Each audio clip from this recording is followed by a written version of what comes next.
ఈరోజు మీ ముందుకు తీసుకొస్తున్నాము ఒక చిట్టి కథ.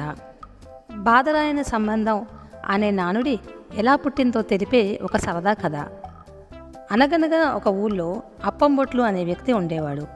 ఆయన ఒకనాడు ఉదయాన్నే చద్దన్నం తిని దూరపు గ్రామంలో ఉండే బంధువులను చూచివద్దామని బండి మీద బయలుదేరాడు.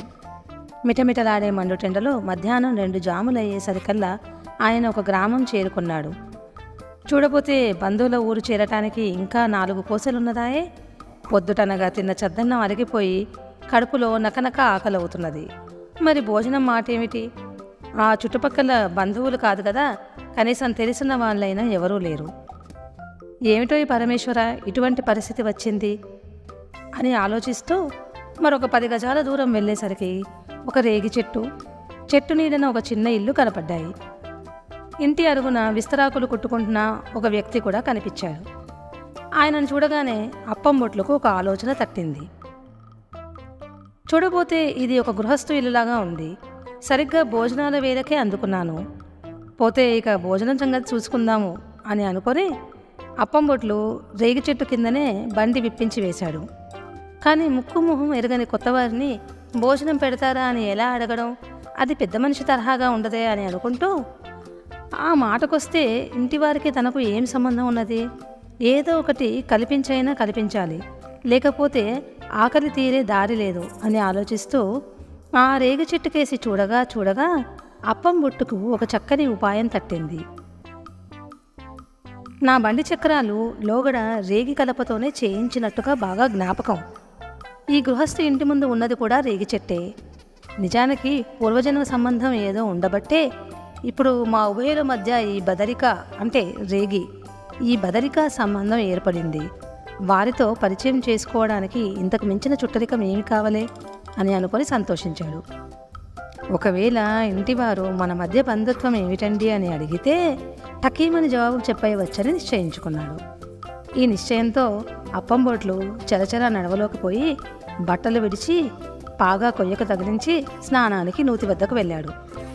అంత చనువుగా ప్రవేశించిన అప్పంబొట్టును చూసి వీధి అరుగు మీద విస్తరాకులు కుట్టుకుంటున్న ఇంటి యజమాని బహుశా ఆయన తన భార్య తరపు బంధువై ఉంటాడని అనుకొని తన పని తను చూసుకుంటున్నాడు. స్నానం కాగానే భోజనానికి తయారై వచ్చిన అప్పంబొట్లను చూసి, ఓ, ఈయన నా భర్త తరపు బంధువై ఉంటాడు కాబోలు అని అనుకొని ఆయనకు తగు విధంగా మర్యాద చేయకపోతే బాగోదు అనుకొని ఇంటావిడ ఏ లోపము రాకుండా భోజనం పెట్టింది.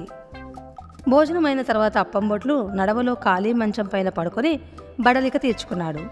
పొద్దు దిగి కొంచెం చల్లబడగానే బట్టలు వేసుకొని ఆయన మళ్ళీ బండి కట్టించాడు.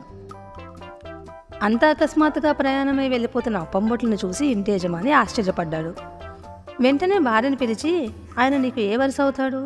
వచ్చి రావడంతో అంత తొందర ఏమిటి? అలా వెళ్ళిపోతున్నాడేమిటి?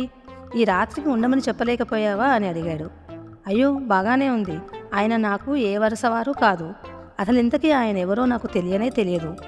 మీ తరపు బంధువేమో అని నేను పలకరించలేదు అని ఆవిడ బదులు చెప్పింది. ఆయనెవరో నాకు అంతకంటే తెలియదు. మీ అమ్మగారికి సంబంధించిన దగ్గరి బంధువులై ఉంటారనుకొని నేను అసలు పలకరించలేదు. సరే, మోసపోయాన్లా ఉంది అని ఆయన అప్పంబొట్ల వద్దకు వెళ్ళి, అయ్యా క్షమించాలి, మనకు గల బంధుత్వం జ్ఞాపకం సరిగా రావడం లేదు, మరేమీ అనుకోకుండా సెలవిస్తారా అని నిష్కపటంగా అడిగాడు. దానికి అప్పంబొట్లు చిరునవ్వు నవ్వుతూ, బంధుత్వం లేక అస్మాకం బదరీ చక్రం ఉస్మాకం బదరీతరో బాదరాయన సంబంధం యాయం వ్యయం వ్యయ. అంటే మీ ఇంటి ముందు బదరికా వృక్షం ఉన్నది, మా బండి చక్రాలు బదరికా మానుతో తయారైనవి, మనకు గల బదరీ బాదరాయన సంబంధం ఇదేను అని నవ్వుతూ బదులు చెబుతూ బండి తోలించుకుపోయాడు. ఈ వింత సంబంధం తెలియగానే దంపతులు తెల్లబోయారు.